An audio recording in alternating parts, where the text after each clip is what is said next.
Вот новый день. Я наконец-то вышел из этого номера. Просто номер, где самоубийц, там так темно, а на улице так светло уже. Сегодня будет очень жарко. На небе не облачко. Мои глаза еще не привыкли к свету. Форд уже прожарился на солнышке. Все, валим из номера. Валим. И еще раз.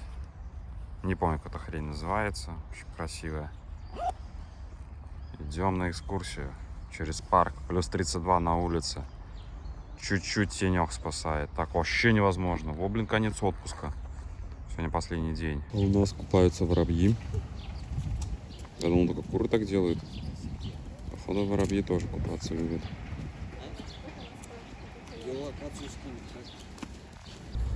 И еще раз озерце с немножко подсвившей водой. Ну, ничего страшного. Сойдете. Сколько надо усилий, чтобы такое вот дерево вырастить. Я бы за свою жизнь такое бы не сделал. Обосраться. Еще одно такое же. Обалдеть. Обалдеть просто, а не дерево.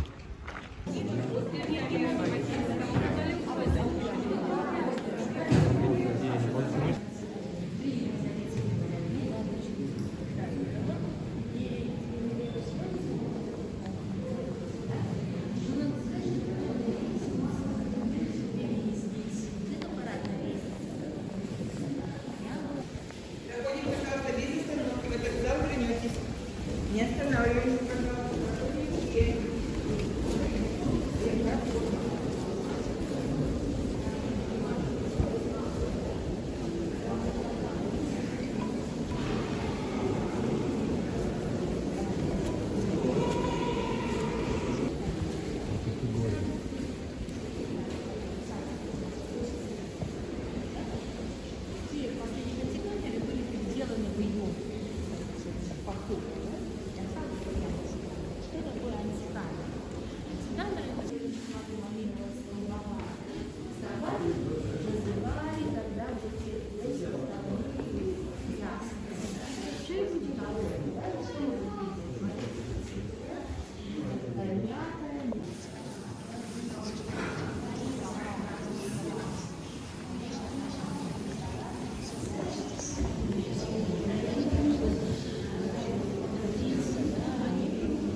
Такие тут есть штучки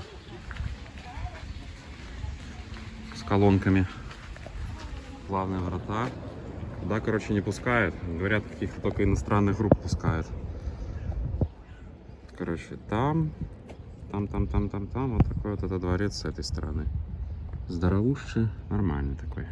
Александровский парк, где стоял дворец Николая II, последнего императора, который отрекся от престола. Я потом решил, а останусь-ка я в России, буду тут сидеть, пока меня не расстреляют. Ни хрена делать не буду, никого не буду искать. Я ж это долбоебом сидел 20 лет, вообще у меня связей нет. Типа буду сидеть, ни хрена не делать, пусть меня в тюрьму сажают. Ну и вот и расстреляли. На забитом просидел 2 года. Конечно, тебя расстреляют. А как троху подсуетился, так, ё-моё, ты же император, ё-моё, а не кусок говна, что ты не уехал. Все. Меня просто бомбит от этой истории, типа, расстреляли. А я почитал, типа, а с хера ли его расстреляли? Что, не мог как бы простые люди могут уехать, а он что, типа, вообще не мог уехать? Ну, как-то так. Ну, очень странно, очень странно. У него же бабок было стопудово много, мог предложить подкупить любую охрану. За любые бабки, сказал бы. Очень странно, что он просидел тут и не уехал, и не сбежал, в принципе. Драконий мостик с дракошками. Какие дракоши. Каналы уже позарастали. Еще один дракоша с лапами, с языком. Откусит. Дворец Николая II. Вот такой вот он. Простенький дворец. Ну, по размерчику нормальный такой. Нормально.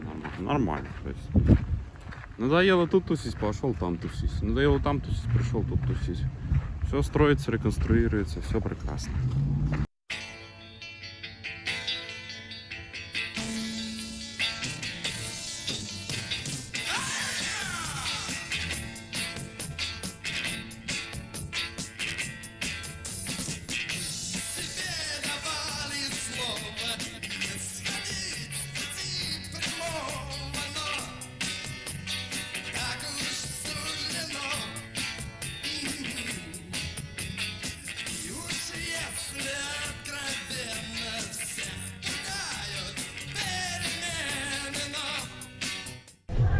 Прошла 50-я минута пробки.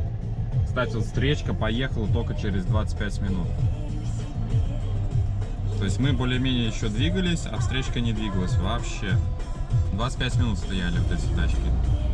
Теперь они двигаются. А теперь, наверное, мы будем 25 минут стоять почти около светофора.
Я наконец-то заехал до озера, куда хотел.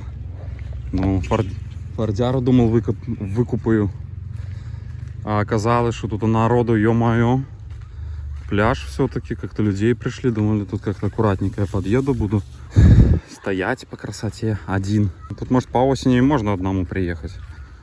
Но сейчас нереально. Ну, я смотрю, там какие-то в лесу дыры есть. Можно было и сюда заехать.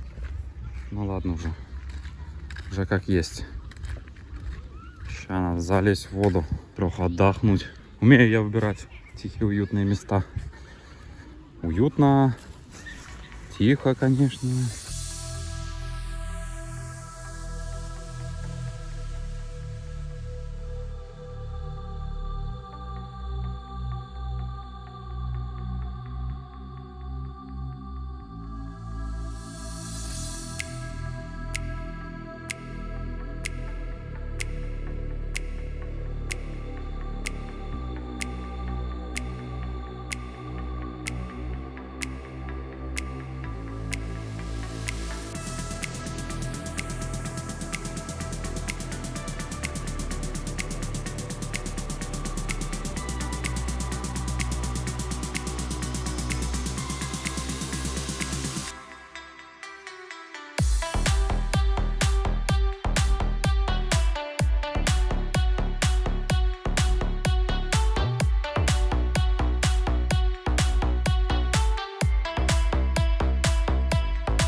Вот номерчело в Обскове.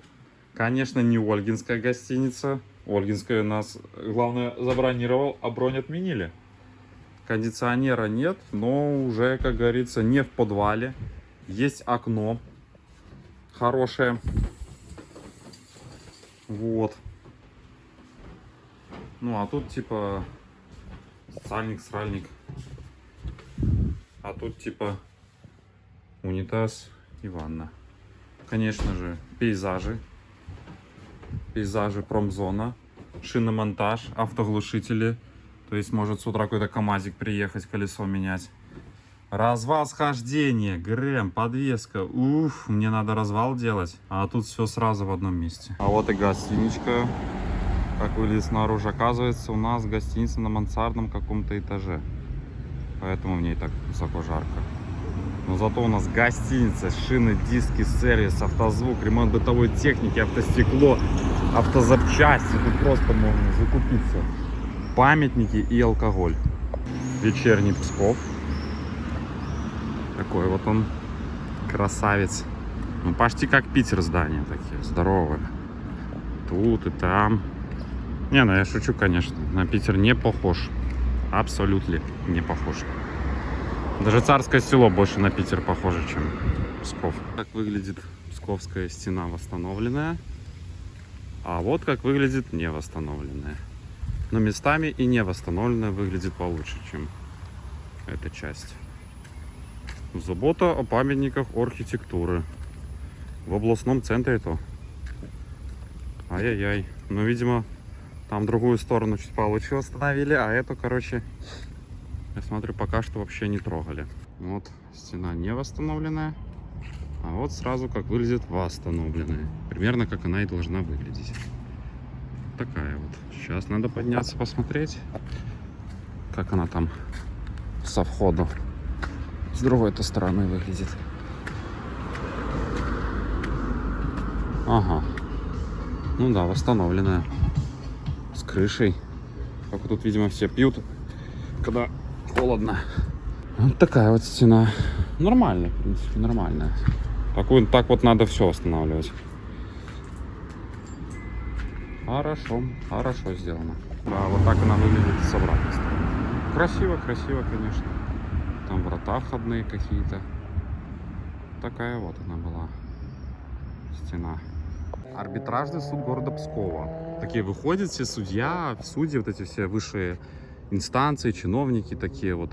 И смотрят такие, о, поле, красивый ресторан. А что это за пустырь, непонятно.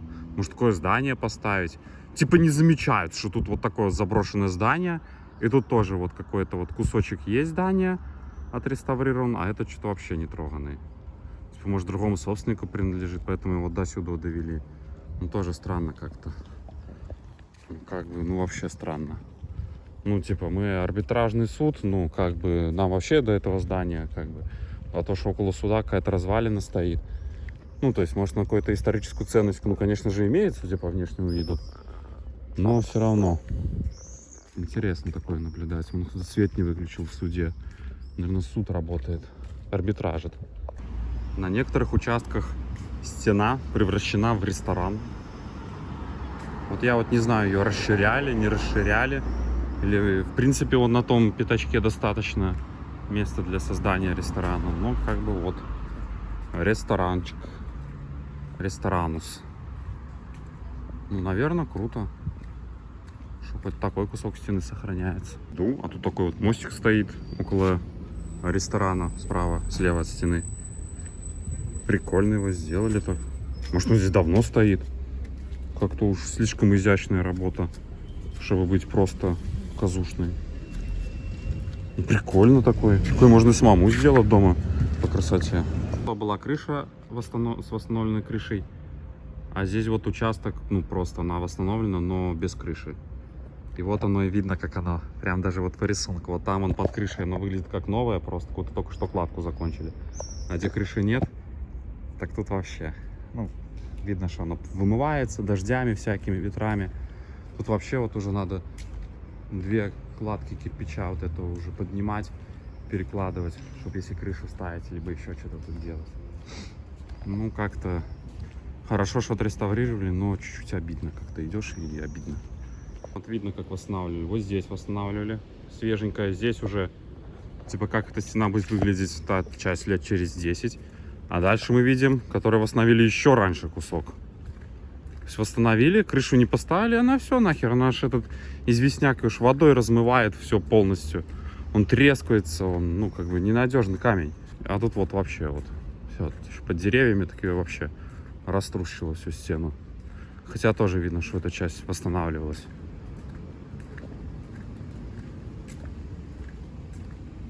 Ну, вот такой вот кусочек стены.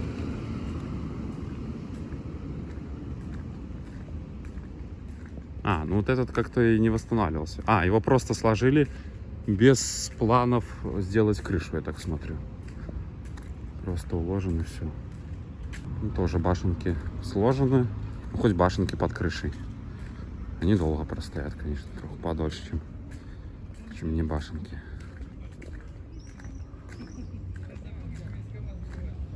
И этот кусочек восстановлен. По-моему, сзади дальше тоже восстановлено.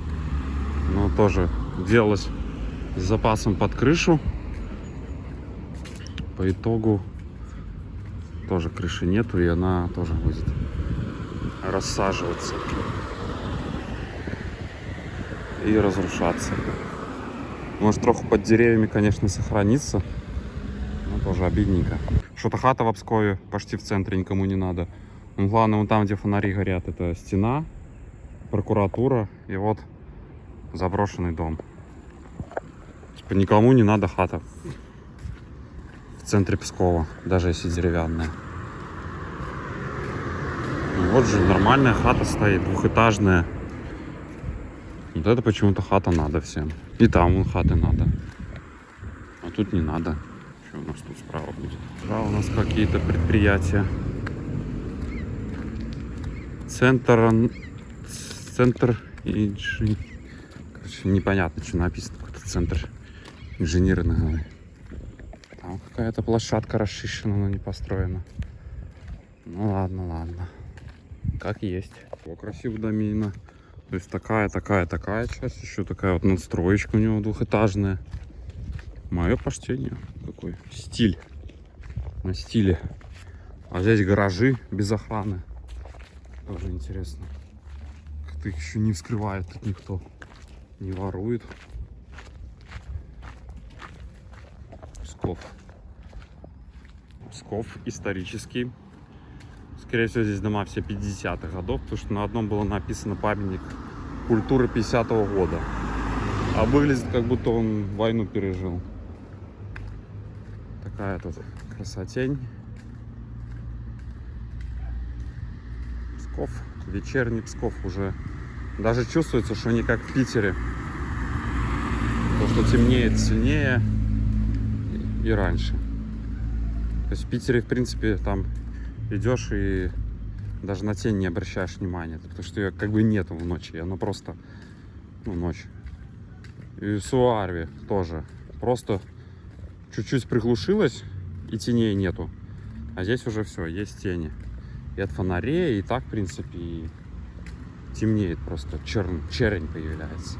Закончилась прогулка, где я живу. Тайр, шинный центр, шиномонтаж, сход-развал. Тут можно весь форт сделать, автозвук, автостекла, диски поставить можно. То есть можно просто вот в одном месте взбодрить фордяру, подвеску починить, и еще жить можно. Еще можно ремонт какой-то затеять.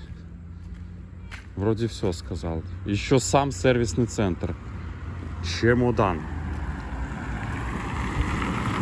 Вот и день прошел. Ну и... А вот следующий день. Это, наверное, последние 2 дня самые худшие дни в гостиницах. Если в первой не было окна и было темно, то в этой жарко. Она как парник на солнце распаривается. Она еще находится как бы на мансарде надстройки. Там такая жарища, просто невозможно. Я вот на улицу вышел, здесь охлаждаюсь. Ну что, сегодня последний денек отпуска в Фордяре. Надо только доехать до Беларуси. Сейчас попробую поехать на блошиный рынок. Может, куплю кассеток на дорогу. И все, можно в путь. Во дворе барахолочка, там буквально 3 барахольщика и ничего нужного нет. Еще немного всем Пскова. Река Великая. Пляж. Эти пловцы, они уже плывут назад. Они уже сюда доплывали. Церковь, реконструкции, набережная. Идем погулять. Ну, плывут. Наверное, сейчас у них финиш будет. Около Буйка. Все, финишировали. 7-й, 6-й. 8-й. Ага, соревнования все-таки. Сейчас кто-то из них там. Непонятно, кто, то ли белый, то ли черный. Ну и тот ясно последний. И еще свадебка. Так. Ну, походу, фотосессия закончилась. Так, опс. Так, жених отдельно, невеста отдельно. Все. Солидный бородач. Она успешная женщина, он успешный жених. Все, она загоревшая. Он тоже. Все нормально. Церковки, мосты. Красота.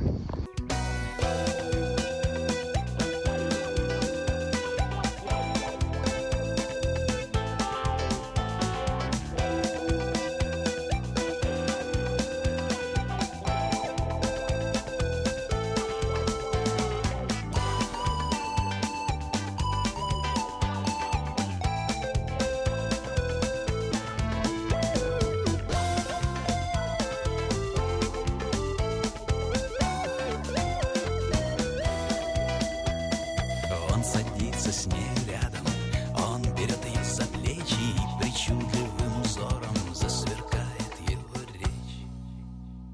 Слушай, там далеко-далеко есть земля, там Новый год, ты не поверишь, там Новый год 2 раза в год. Вот. Там снег, там столько снега, что если б я там не был сам, я б не поверил, что бывает столько снега, что земля не видит неба и звездам не видать с вершин. Как посреди огней вечерних и гудков машин мчится тихий огонек моей души.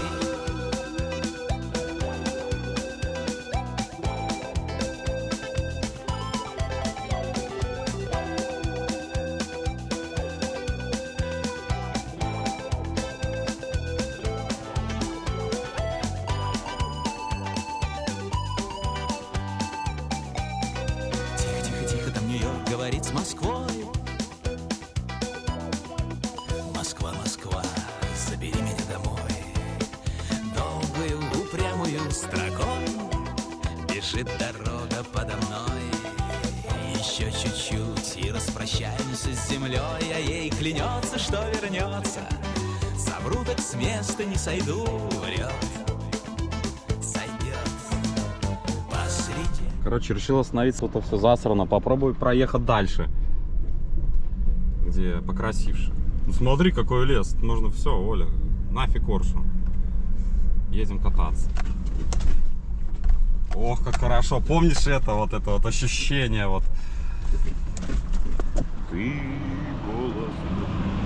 Штиль, ветер мочит.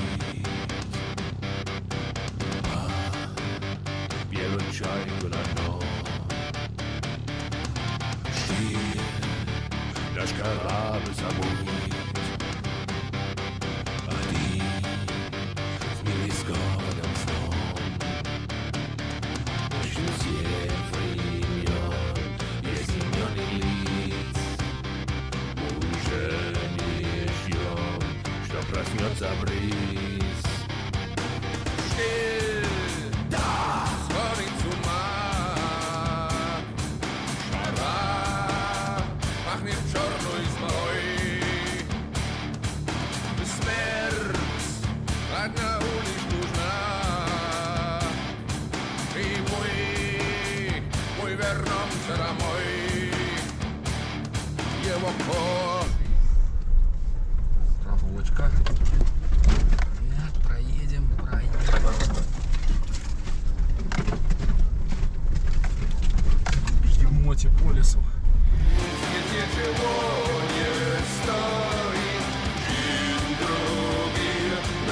моя. Нет, гром не грянул с небес, когда пили кровь, как зверье. Но нестерпимым стал блеск Христа, что мы южнем зовем. Последний миг поднялась волна, и раздался крик впереди земля. Что нас ждет, будет они, молчание, жажда жить, души сердца родна. Какая красота. Как раз мы на полянку приехали. Вот мой фордяра на отдыхе на природе. Вот какое в итоге место нашел классное. Прям можно пикнички тут устраивать. Хорошие. На улице жарища. Дождик уже закончился.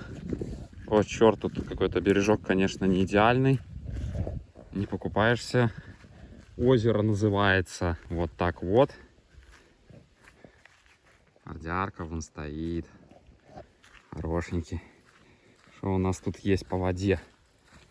Ну, по воде, конечно, берега песчаные. И водичка явно должна быть прямо... Ух, какая теплая. Теплая водичка. Хорошая. Ну, конечно, да, берега такие себе. Заросшие. С грязючкой. Вот такое вот оно, озерце. Ветер мочит, делает чайку на дно. Штиль, наш корабль забудет, они смелись городом снова. Штиль, да.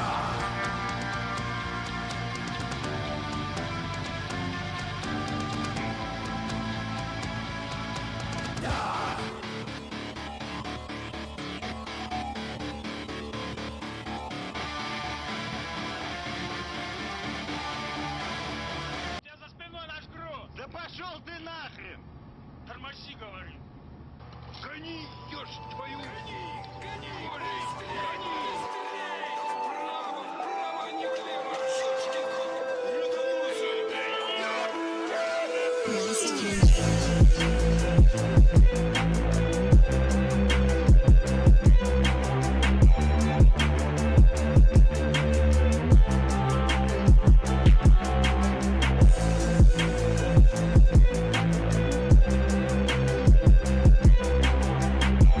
И славный город Невель.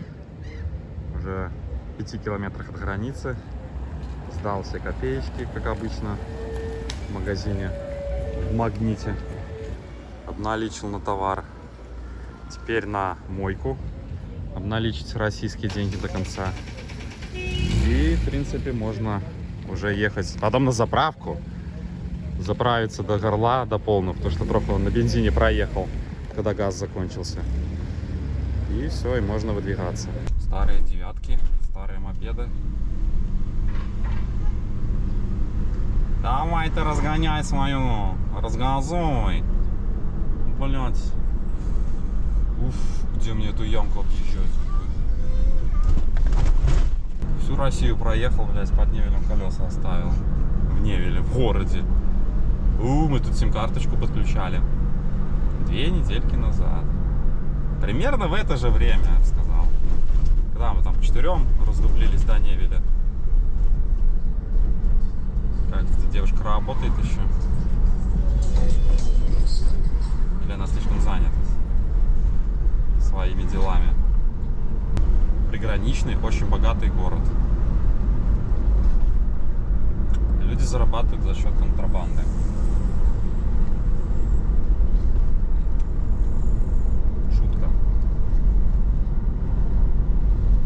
Наверное, за продуктами даже езерище не ездит. Своих хватает.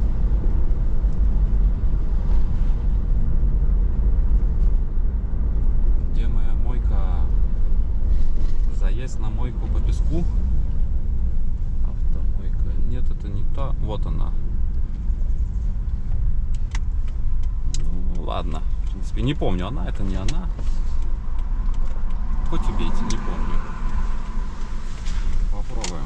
А я заехал, похоже, на самую дешевую автомойку в мире. Я, короче, дал 200 рублей, думал, ну, типа 200, потому что я раньше мыл за 300, ну, как раз ровненько хватало. Думаю, дам 200, если что, 100 сотку закину.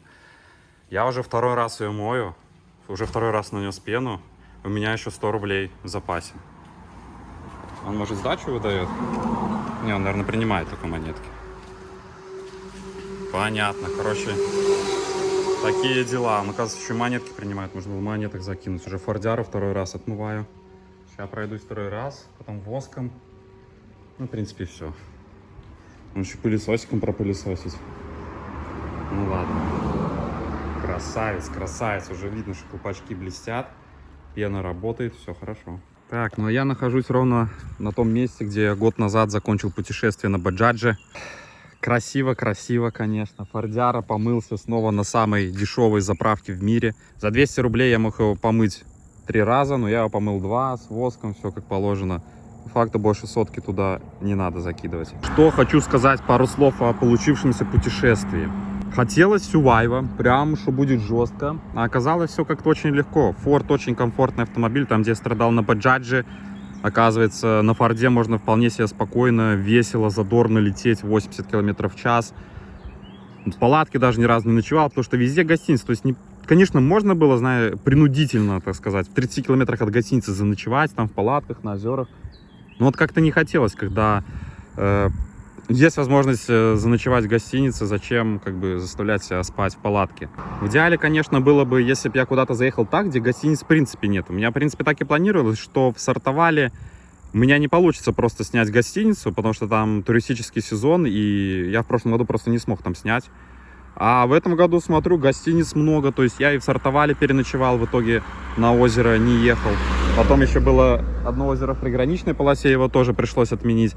А другое озеро тоже под Суаорви, тоже там легко оказалось, что я за полчаса доехал и не устал. Поэтому Сювайва не получилось, в машине не спал, но все еще впереди. Фордяра чистый, Фордяра отмылся, красивый. Я в прошлом году тоже Баджадж помыл перед заездом домой, так и сейчас. Чистюга, просто чистюга. Он еще просох уже на солнышке. Поэтому сейчас он просто красавчик. Просто красавчик. И озеро. Очень-очень красивое озеро. Ну, как-то так. До границы осталось пару километров. Поэтому стартую уже домой. Вот такое получилось путешествие. Ай-яй-яй-яй-яй. Какие царапки, какие царапки. Капец. Просто капец. Обалдеть. Обалдеть. Какие царапки, какие царапки. Ой-ой-ой-ой-ой. С этой стороны одна, с той стороны много. Все, я расстроился. Но это еще не конец фильма. Еще до Беларуси надо доехать. Еще появилась гениальная идея доехать до Орши. Поэтому последние метры до России и валим на заправочку. Газпромнефть впереди. Потом еще прохождение границы. Оно или за 30 секунд пройдется, либо мы там будем стоять полчаса, мучиться. Фордяра на последней заправочке. Заправил. Еще 13 литров долил до полного бака по 52,6. Ну все, теперь последние метры на Беларусь.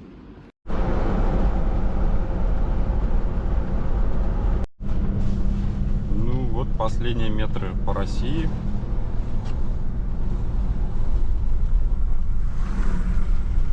И первые метры по Беларуси, по Калейке. Тут надо как-то аккуратненько, потому что тут как-то самые хитрые пытаются просунуться. В общем, такая тут напряженка почему-то вот по российским фурам. Ну их вроде быстро пропускают, но все равно тут часок придется простоять. Такая тут колеечка. Родная Беларусь. Родная. Земля белорусская.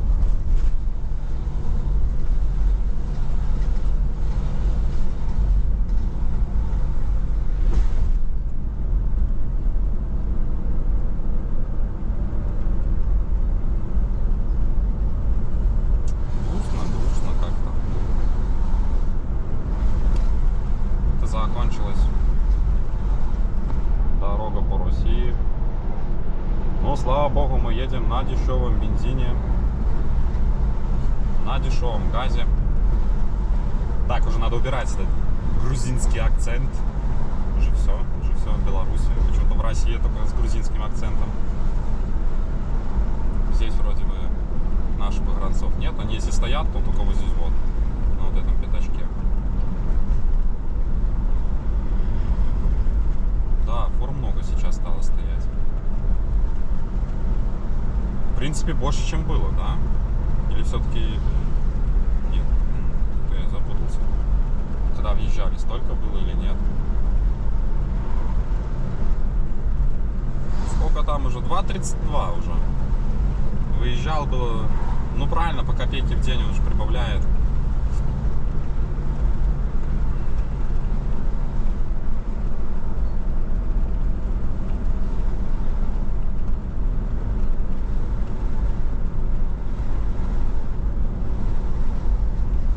Азербайджан, Казахстан, Deutschland.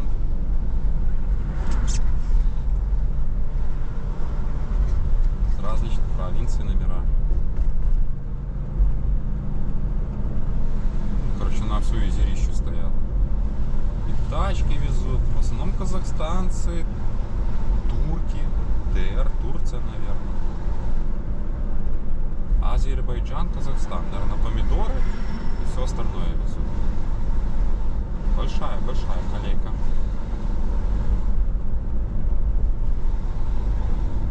По-моему, в деревне не стояла в прошлый раз, когда мы ехали. На всю деревню, короче. Туристосы. Белорусы.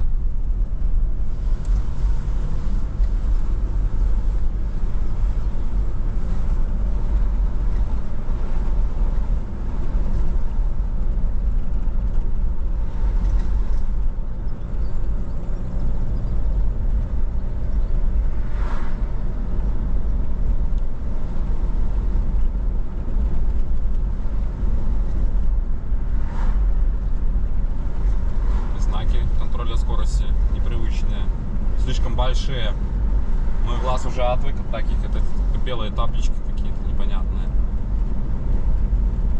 У нас. У них.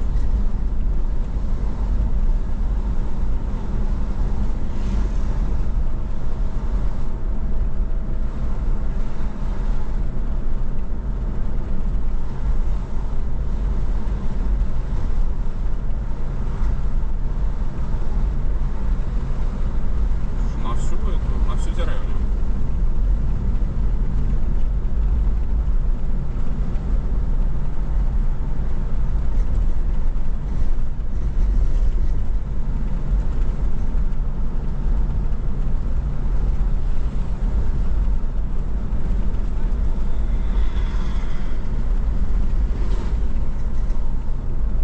У нас тут какой-то ураган начинается, как обычно.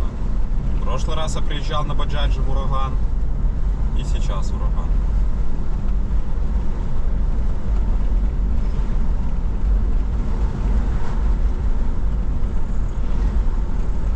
Вот и конец очереди.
Швардяра приехал в Оршу поесть чебуреку. Такая вот тут парковочка. Чебуречные, не чебуречные. Орша. Ну и, конечно, запарковался там, где как раз все видно. Ну, пойдем попробуем аршанский чебурек. Ну вот он, знаменитый аршанский чебурек, который оказался пирожком. А я думал, это чебуреки, а это пирожки. 4 рубаса стоит. Вот здесь вот чебуречные были раньше, но их снесли к дожинкам. Там вон Аршанский вещевой рынок, если кто не знает. Знаменитый Аршанский млын. А вот мостик, который уже не мостик, и речка, которая уже не речка. Такая она Орша летняя. А это Аршанское городище. Знаменитое Аршанское городище. Чем знаменито, не знаю. Даже просто потому, что оно Аршанское. 7 краевидов города Орши. Аршица. Рынок, дом быта, вся вот эта ботва там. Исторический центр, короче. Аршица, Орша. Это коллегиум иезуитский, мельница. Такие вот тут набережные. Все простенько. Ну, когда-то сделали ж. Но уже все поросло мхом, лишайником. Кое-что отвалилось, кое-что обломалось. Но никто не делает. Пустые парковки. Раньше тут было, когда рынок, тут был просто жесткач. Вообще нигде не стать. И все платное было.